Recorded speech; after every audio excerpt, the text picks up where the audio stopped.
தடித்த தசையிலான நாக்கு வாய்க்குழியின் பின்முனையில் ஒட்டியும் முன்முனையில் ஒட்டாமலும் நன்கு அசையும் வண்ணம் உள்ளது.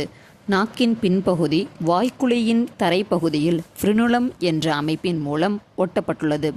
பொதுவாக பல்லை தூய்மைப்படுத்தும் அமைப்பான நாக்கு உணவை உள்ளே தள்ளவும், மெல்லவும், உமிழ்நீருடன் கலக்கவும், விழுங்கவும் மற்றும் பேசவும் பயன்படும் ஒரு உறுப்பு ஆகும். நாக்கின் மேற்பரப்பில் சிறு முகிழ்ப்புகள் காணப்படுகின்றன.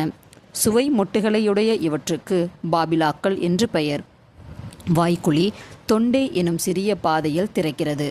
இது உணவு மற்றும் காற்றை கடத்தும் பொது பாதையாகும். உணவு குழலும் மூச்சு குழலும் தொண்டையில் திறக்கின்றன.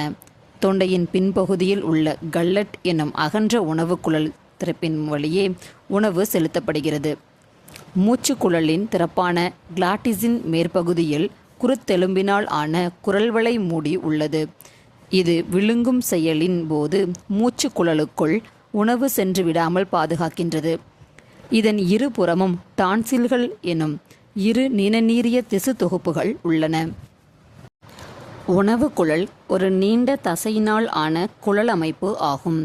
இது கழுத்து, மார்பு பகுதி மற்றும் உதர விதானத்தின் ஊடே சென்று ஜே வடிவ இரைப்பைக்கு உணவை கடத்த பயன்படுகிறது. உணவு குழல் இரைப்பையில் திறக்கும் திறப்பை கார்டியாக் சுருக்கு தசைகள் நெறிப்படுத்துகின்றது. இரைப்பை உணவை கடையும் போது இந்த சுருக்கு தசைகள் சரியாக சுருங்காத நிலை ஏற்பட்டால் அமிலத்தன்மை கொண்ட இரைப்பை நீர் உணவு குழலுக்குள் மீண்டும் நுழைகிறது. இதனால் நெஞ்சு எரிச்சல் ஏற்படுகிறது. இதற்கு இரைப்பை உணவு குழல் பின்னோட்டு நோய், கேஸ்ட்ரோஎசோஃபகஸ் ரிஃப்ளக்ஸ் டிஸார்டர் என்று பெயர்.